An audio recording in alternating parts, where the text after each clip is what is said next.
Então aí, galera, bom dia. É, Vou aqui falar um pouquinho sobre falhas de segurança em Machine Learning. É, Só me apresentando um pouquinho, né? Meu nome é Magnon. Eu entrei aqui em abril do ano passado. Eu entrei como Stag, é, como Dev ainda, um dos filhotinhos de Sheng. É, e a propósito, tem um webinar amanhã, hein? Quem quiser ir, nosso programa estágio está aberto. É, e aí depois, lá para outubro, escrevi um blog post sobre analisação de dados no blog da Tempest, no side channel. Esses links eu posso disponibilizar depois, se vocês quiserem. É, e aí, em novembro, eu migrei para o time de dados, ainda como estagiário. Depois de aperrear esse povo todinho dizendo que eu gosto de data science, me puxaram para cá. E aí, chegando em março, fui efetivado como cientista de dados e cá estamos. É, Sou um baby aqui ainda. É, Fora da Tempest, eu estou no 10º período de ciência da computação. Boatos que me forma esse ano aí, TCC tá ali atrás da porta me aperreando. É, e para saber mais, marque um rolê comigo. Vamos tomar um cafezinho. É, e aí, vamos fazer um roteirinho aqui. A ideia é a gente fazer um panorama geral inicial sobre o mundo de dados e a IA no nosso dia a dia. É, a gente vai conversar um pouco sobre como a IA aprende, é, falar sobre vulnerabilidades e as propriedades de ataques em machine learning, e aí comentar um pouco sobre alguns tipos de ataque. Entre eles, falar sobre ataques adversariais, ataques de inferência, poisoning, trojaning e backdooring.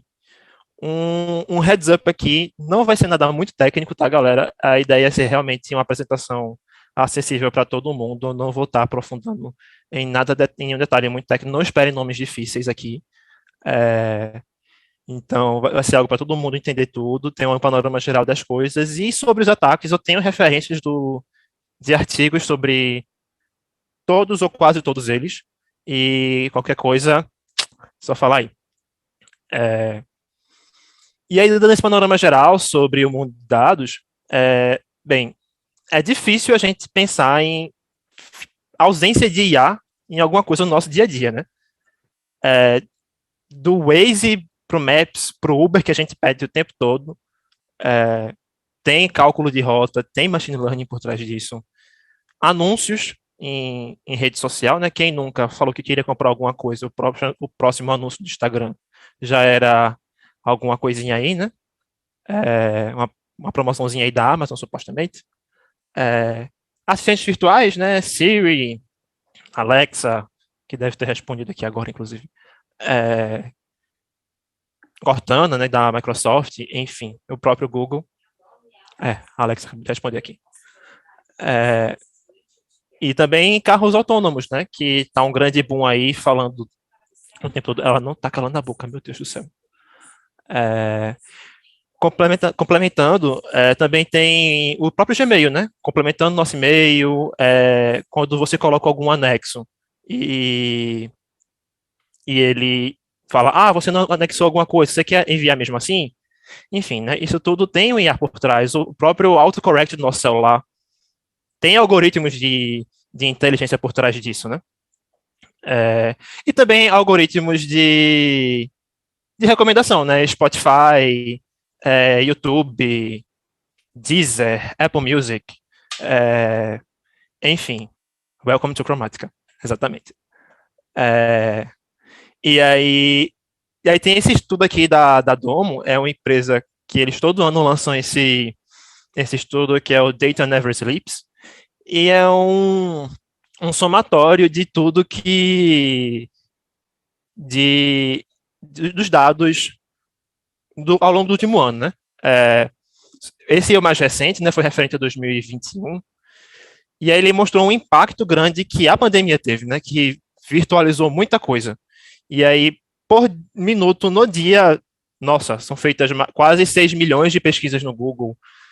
Os usuários do TikTok assistem mais de 160 milhões de vídeos.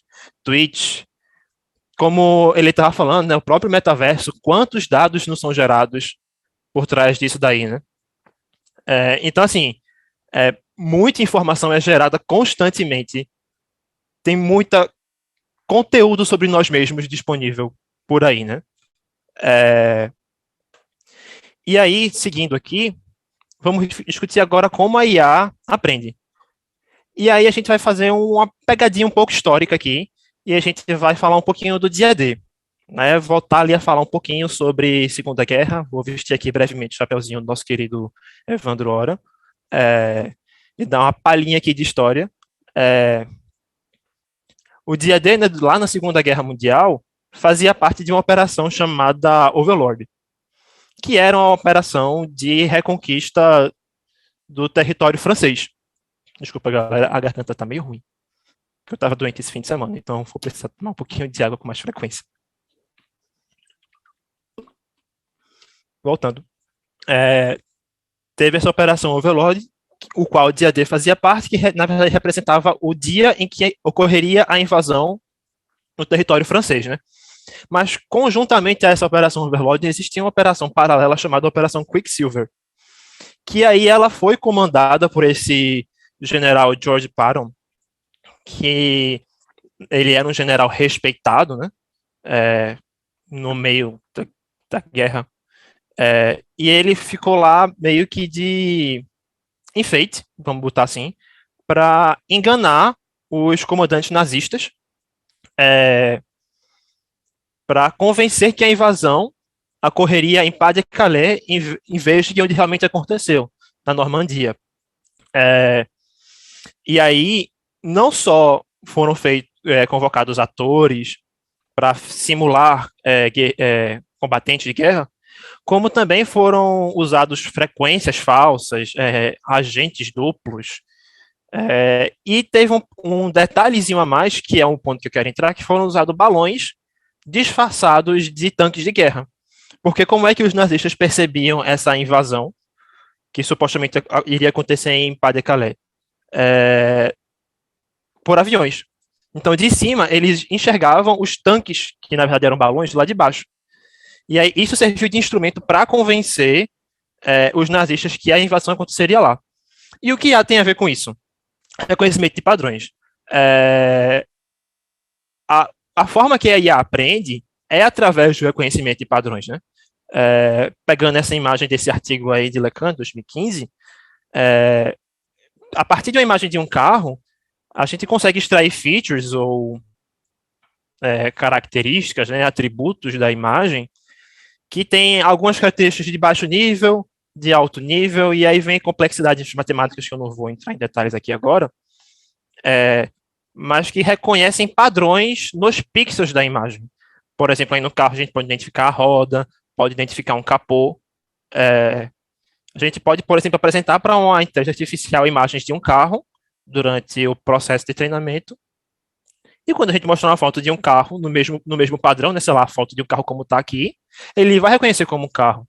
Se eu, por exemplo, mostrar a foto de dentro de um carro, ele já vai ter dificuldade em reconhecer, porque não foi assim que ele aprendeu como é um carro, né? E aí, trazendo para o nosso contexto, olhando para a nossa imagem de um tanque, foi assim que os nazistas identificaram os supostos tanques de guerra, né? Eles identificaram alguns padrões que se assemelham a tanques de guerra, de fato. Mas, e como estavam vendo à distância, não possuíam a capacidade de perceber a nuance que é a diferença, né? E porque assim, a gente pensa, poxa, como é que alguém vai ser enganado pensando que um balão é de fato um tanque, né? E aí é que entra a diferença fundamental entre humanos e inteligência artificial. Que, na verdade, humanos aprendem conceitos. A inteligência artificial aprende padrões, né? No fim do dia, por mais que a gente olhe essas características aqui e pense, nossa, isso aqui é um tanque de guerra, na verdade é um balão que parece um tanque de guerra, uma IA, isso não faz diferença. Porque para a IA, ela puramente aprende padrões. Dá até para quase dizer que ela é burra nesse sentido. Ela não tem como aprender, é, o próprio conceito de um tanque de guerra, que é ser de um material metálico, ser, sei lá, mais sólido, não sei, enfim. Não também sei, não sei explicar sobre tanques de guerra. É, mas a essência é essa, e, e essa diferença é fundamental para o que a gente vai discutir mais à frente. É, vamos falar agora sobre vulnerabilidades da IA e algumas propriedades desses ataques. Todo ataque ele tem a, a ideia de atingir ao menos uma característica dessa tríade de vulnerabilidade, né? A gente pode considerar a vulnerabilidade em três aspectos, essencialmente. A confidencialidade, que é obter informação de um funcionamento interno, né? É, a gente pode falar sobre a disponibilidade, que é interferir literalmente na disponibilidade de um serviço, e a integridade, né? Que é o modelo, ele vai ser, vamos botar assim, entre aspas, ensinado a errar, né? Quando a gente pensa na confidencialidade, a gente pode falar em descobrir qual é o modelo que está sendo usado. Sei lá, é um SVM, é uma regressão logística, enfim, e todos os inúmeros modelos que existem por aí. Quando a gente pensa em disponibilidade, a gente pode falar realmente da disponibilidade de serviço, como aconteceu, bate e volta, algum serviço fica disponível. Teve um ataque no Telegram uns anos atrás, é, um ataque de DDoS, né, que o serviço não ficou disponível. Isso pode ser feito com uma IA. E a integridade também, realmente, a gente começa a ensinar coisas erradas para essa IA, a gente começa a apresentar padrões fora do que ela deveria estar aprendendo, e aí ela vai começar a dar resultados errados, né? E aí os objetivos passam por causar dano, né? Vamos pensar aqui no exemplo de um carro autônomo, a gente pode fazer com que ele ignore uma placa de pare. E aí ele ignora uma placa de pare, ele vai lá e acelera. Pode causar um acidente, causar danos. A gente pode pensar sobre esconder alguma coisa. É, no caso, pode passar despercebido pela IA, né? Hoje em dia tem muita IA envolvida em, em filtrar conteúdo de ódio, conteúdo obsceno, né? Em redes sociais também, enfim. Isso pode ser feito uma alteração na IA que ela comece a ignorar esse conteúdo. E aí, esse conteúdo pode bypassar esses filtros. E aí, o conteúdo vai continuar lá sendo gerado. E, enfim, isso pode movimentar grupos de ódio, né? Terrorismo, etc. E também descredibilizar o sistema. A gente pode fazer um sistema de segurança de câmera, por exemplo, começar a, a emitir alerta com qualquer evento, porque existem eventos que são que realmente merecem um alerta e eventos, sei lá, cotidianos. Sei lá, passou um pássaro na frente da câmera, isso não é um alerta. Mas ele pode começar a gerar alertas por isso. E aí vai gerando tantos alertas que o sistema já não passa a ser levado tão a sério. Enfim, seguindo, a gente vai falar agora um pouquinho sobre ataques adversariais. E aí, sobre ataques adversariais, eles são a produção de inputs que parecem normais a olho humano, mas são classificados errado pelo modelo. Volta para aquele tópico que eu estava comentando, né? A gente claramente consegue ver que essa imagem é um panda, mas com a adição desse pequeno ruído aqui, a nível de pixel, a gente consegue fazer o sistema classificar um panda como um macaco. E ainda tem uma confiança extremamente alta, né? De 99%, por exemplo, né? É, e isso pode ser feito a qualquer escala. A gente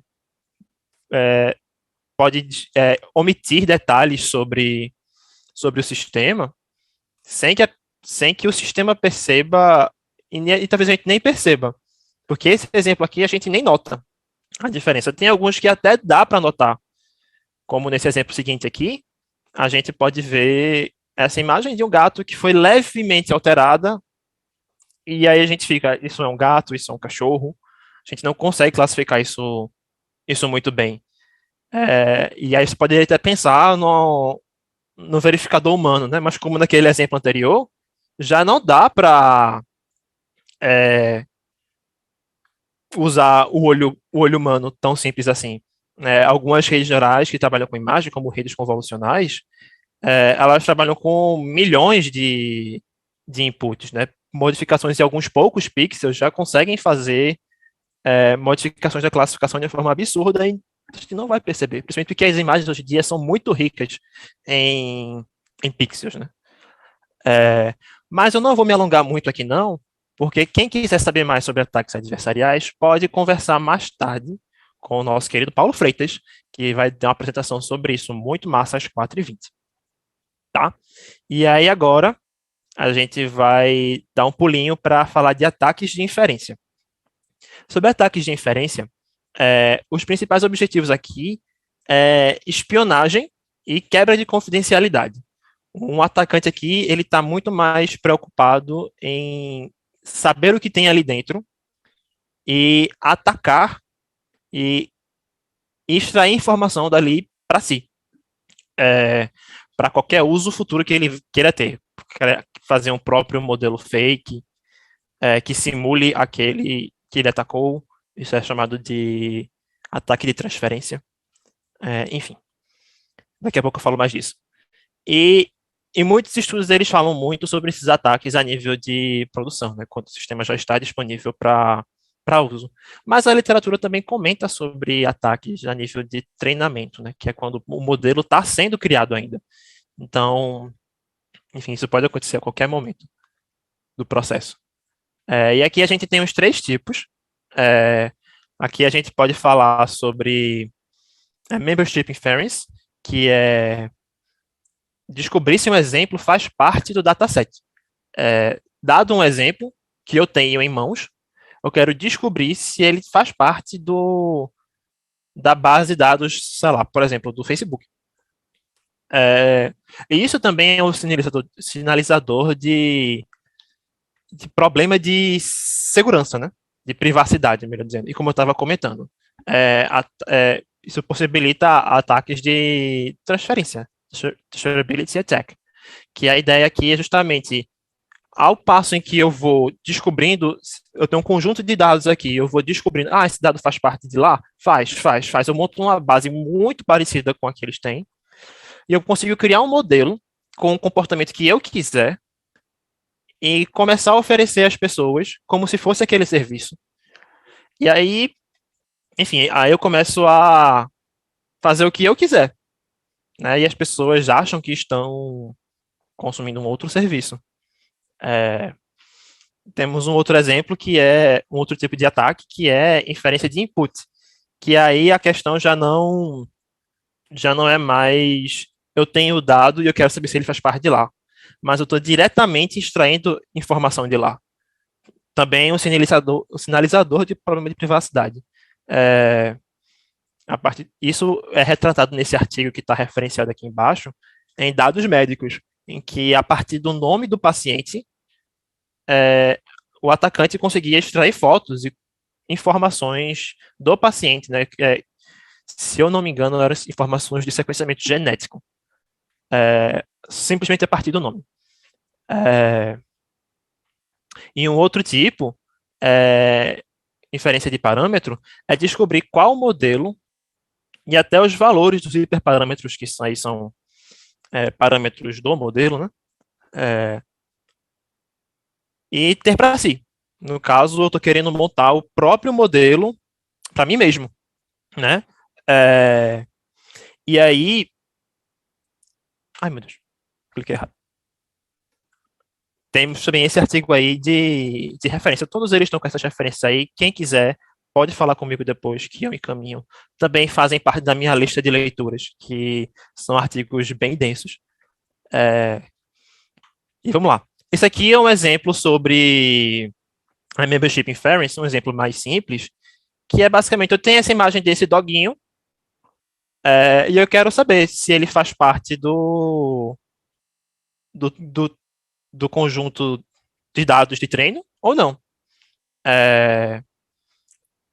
E aí, eu sabendo isso, eu consigo montar uma base de dados que são daquele sistema, e a partir daí eu posso ir construindo o meu próprio sistema, né? E agora a gente vai falar um pouquinho sobre poisoning. Poisoning é um processo de atacar o treinamento ou a criação do modelo propriamente dito, né? A gente quer atacar esse modelo no momento em que ele está aprendendo a classificar os seus dados, né? Diferentemente de antes, nos exemplos de antes, em que a gente já tinha o modelo pronto e funcional, e a gente está querendo descobrir se os dados são de lá, ou inserir inputs errados lá para ele começar a classificar errado, ele também aqui pode, na verdade, atacar o processo em que ele está aprendendo. E aí o modelo vai nascer, vamos dizer assim, naturalmente errado. Ele já vai começar sem saber o que está acontecendo,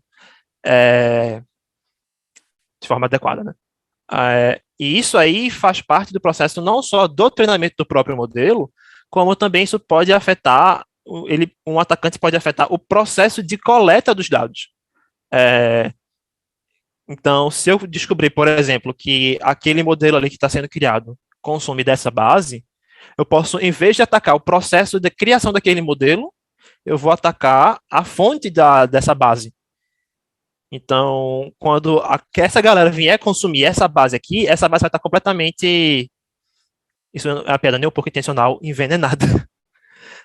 Os dados vão estar aqui bagunçados. E aí isso levanta uma bandeira de preocupação sobre a validade dos dados, né? Tipo, e aí, os dados que eu estou consumindo, eles estão corretos? Eles representam a verdade? Eles não estão infectados? E aí isso amplia a discussão para não apenas uma preocupação, sei lá, de um cientista de dados ao criar o seu modelo, como também a preocupação do próprio engenheiro de dados que vai coletar esses dados, que vai fazer a limpeza desses dados. Então, a gente percebe que esses problemas, eles não são um ponto isolado na escala de produção. Mas, enfim, afeta toda a cadeia, e aos poucos esses problemas vão surgindo e sendo mais evidentes, também conforme vão surgindo novos ataques, né? Esse artigo aí foi a primeira referência sobre poisoning. Se eu não me engano, ele é de 2004, que foi justamente atacando um filtro de spam. E aqui, fazendo uma comparação com poisoning e ataques adversariais, vamos assumir um classificador linear aqui. Eu sei que já estou começando a falar grego, mas vamos imaginar um conjunto de exemplos que são essas bolinhas aí, e uma linha que divide esses dados e diz quem está em cima é uma coisa, quem está embaixo é outra. No caso, essa linha a gente pode chamar ela de um limite de decisão, né? E aí a ideia de um ataque adversarial dado que essa linha já está definida, o processo de treinamento que eu comentei antes é justamente a definição de onde fica essa linha. Dado que ela já está definida, eu vou pegar um exemplo que está de um lado e jogar para o outro. E aí agora ele está classificando aquilo ali errado, né? Uma vantagem disso é um jeito fácil de passar por defesas. O lado difícil é que o contra, no caso, requer que eu detenha os dados de teste. Já o data poisoning, a ideia é modificar os dados antes que essa linha esteja definida, para que, por exemplo, essa bolinha laranja aqui, ele moveu ela de lugar, e aí isso fez com que a linha que era assim, ficasse assim. Essa modificação mudou a classificação dessa bolinha vermelha. E aí, enfim, isso fica um ataque muito mais sutil, né? Ao ponto em que não é percebido, né? O modelo ele já nasce errado. E aí isso permite diversos tipos de ataque, né? Como os dois que eu vou comentar ainda, eles podem realmente ser vistos como poisoning, né? Cada um tem a sua nuance. Aí o lado contrário, né, o downside, é que requer que eu detenha os dados de de treino, né, para fazer essa modificação. E aí vai do ponto em que eu vou atacar a coleta, como eu estava falando antes, eu vou atacar o processo de treinamento mesmo, é, enfim. É, e aí agora eu vou falar um pouquinho sobre Trojaning. A ideia aqui é o atacante ter acesso ao modelo e aos seus parâmetros. É, o princípio desse ataque é que eu vou mudar o comportamento desse modelo de forma sutil, para evitar que aconteçam mudanças muito drásticas, mas que tenha um gatilho no input que faça que o classificador funcione errado só quando tiver esse gatilho. E aí eu preservo algumas métricas de teste, né? Vamos chamar assim de confiança. E aí, quando o modelo é testado, mostra tudo ok, mas na real é só porque não foi ativado um certo gatilho. Um exemplo, enquanto eu estava estudando para essa palestra, era justamente pintar levemente placas de pare com um sinalzinho. Não precisa modificar para realmente ela fazer parecer para a gente que seja, sei lá, um limite de velocidade 120. Mas fazer uma pequena modificação que isso faça o sistema classificar errado e ele possa talvez interpretar isso como um acelere. E aí ele vai lá e passa. E como esse tipo de ataque geralmente acontece, né? Muitas empresas não têm como pagar um modelo próprio feito do zero. Lá, você pegar lá um modelo, o código Python do cara lá, da linha zero, ele começou lá o primeiro import e escreveu tudo, o modelo todinho do zero. Não tem como, muitas empresas não têm como fazer isso. Então elas usam, no geral, modelos disponíveis na internet. E aí elas fazem as modificações que elas querem para que o modelo se comporte para o problema dela, para o caso dela, e aí isso permita ser útil. Né? Um exemplo disso é imagens de câncer, classificação de imagens de câncer. Né? Não existem muitas imagens desse conteúdo. Então, para conseguir treinar um modelo desse, do zero, é bastante complicado. Então, muitas empresas consomem modelos prontos, já pré-treinados, disponíveis na internet. Você quer falar alguma coisa, Cabral? Não, só sinalizar o tempo. Acho que temos mais Ah, 5 minutos. beleza. Falta pouquinho.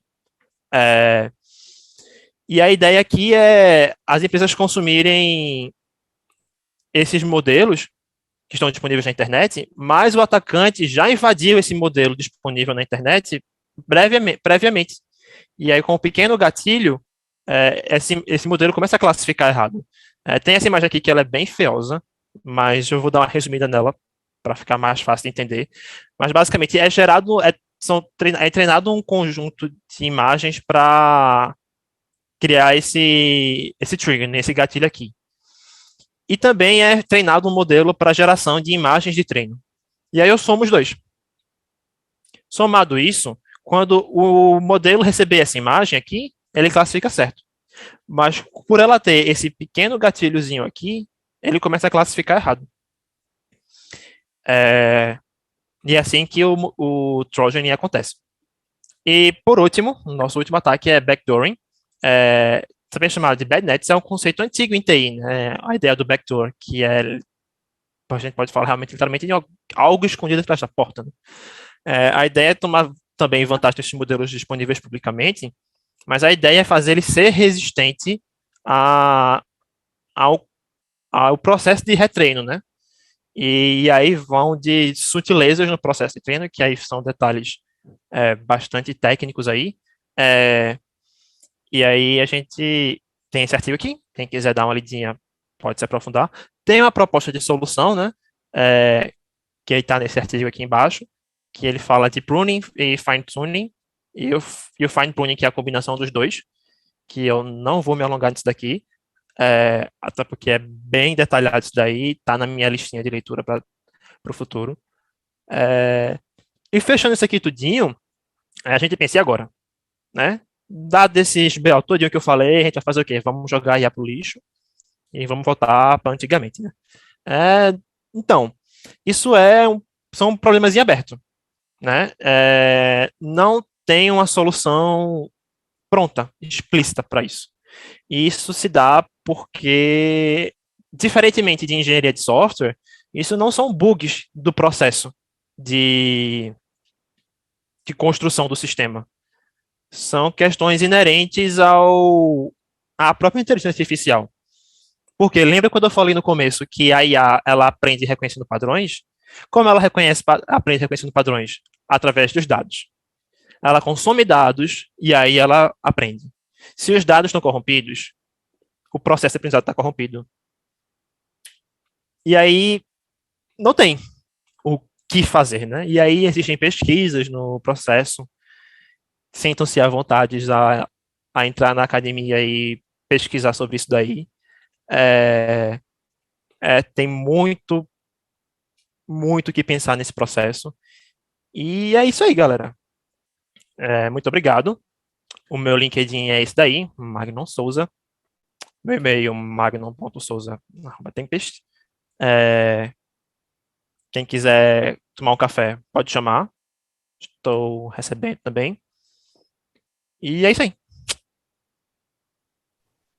Muito, muito, muito obrigado, Magno. Eu tenho algumas perguntas aqui.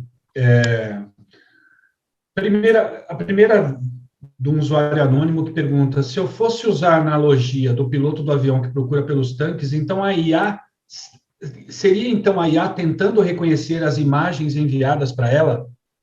Isso. É justamente esse processo de identificar o padrão. O cara no avião, ele reconhece o padrão do tanque e ele falou, isso é um tanque. A IA vai fazer a mesma coisa, vai pegar a imagem, vai reconhecer os padrões, sei lá, a roda, a cor, o formato, e vai dizer, isso é um tanque também. O princípio Excelente, é isso. excelente. Também tem uma pergunta do Ricardo Sobrinho, perguntando se há registros de ataques em IA de reconhecimento facial. Antes de você responder, eu gostaria de avisar o Ricardo Sobrinho que nós temos uma palestra sobre biometria facial às 15h30, que vai tratar bastante desses temas, mas eu queria mesmo assim repassar essa pergunta para você, Wagner. Então, eu não cheguei a ler nada sobre isso, mas eu acredito que sim. E foi até uma conversa que eu tive com alguns amigos, quando a gente estava falando sobre esses desbloqueios de celular com câmera, né? Que o diferencial, por exemplo, do Face ID da Apple é justamente ele fazer a construção de uma imagem 3D, né? Então, não dá, eu não posso, se eu colocar uma foto minha na frente do meu celular, não vai desbloquear. Mas já um amigo meu, com outro celular, com a foto do WhatsApp por outro celular, desbloqueou. Né? Então, eu acredito que deva ter alguns trabalhos sobre isso, porque o mundo de processamento de imagem e visão computacional é muito avançado. Então, tem muito trabalho por trás disso, devem ter muitos ataques envolvidos aí, sim. Só não tenho exemplos para dar aqui agora. Excelente. Uma pergunta de Tiago Meira. Não teria como fazer uma dupla autenticação nessas bases de dados? Por exemplo, fazer uma comparação de uma base de dados aprendida com uma IA e outra que foi colocada manualmente por um humano? Achei uma pergunta boa. Interessante. A gente pode conversar sobre isso depois. Eu preciso dar uma pensada nisso. Mas talvez a gente pode conversar melhor sobre isso depois. Porque o que me preocupa, né, nessa questão aí é porque, por mais que existam muitos dados sobre muita coisa, não tem sempre. Não é tudo que também tem muitos dados. O exemplo que eu dei, por exemplo, imagens de câncer. Existem muitas imagens de câncer, mas não são tão disponíveis assim. Tem muito dado proprietário. E passa muito por filtros de anonimização, principalmente hoje em dia, né? E essa questão aí de fazer essa dupla checagem, ela passa pelo problema ainda de novo de a IA aprendeu com aqueles dados, né? Eu vou ter que treinar uma outra IA para aprender com esses outros dados, e aí a gente vai botar em choque essas duas IAs. Às vezes esse processo de aprendizado ele é muito custoso. E realmente financeiro. Sim. Então, assim, é complicado. Talvez possa ser um cenário, mas eu acho que isso é uma coisa que não escala a nível de infraestrutura, sabe? Tá. E a última, gente, de novo, eu peço desculpas por não poder enviar todas as perguntas por conta do nosso tempo, mas aqui já fala, aqui a pergunta do Guilherme Patriota, ele já está mais relacionado à defesa, né? Está perguntando como seria possível a identificação desse tipo de ataque se a gente tem alguma forma de defesa hoje? Então, esse é o problema. É muito difícil identificar essas coisas e eu, particularmente, não encontrei muito material falando sobre soluções e formas de identificar. É uma coisa muito nova, porque no fim você acaba só percebendo que o negócio está fazendo errado e aí você tem que fazer assim, essa engenharia reversa aí de descobrir onde é que está o erro. Foi um erro seu, na sua coleta de dados, a sua base que você está consumindo ela está errada, enfim, tem muitos caminhos aí e realmente a questão de segurança em inteligência artificial, ela é muito urgente, porque rapidamente IA dominou a nossa vida, como eu comecei falando, eu acho que a única hora que eu não tenho IA no meu dia é quando eu estou escovando dentes, e mentira, é porque eu escovo dente ouvindo música. Então, assim, é, é um assunto muito urgente e que precisa ser muito melhor pensado, né? E também um problema matemático.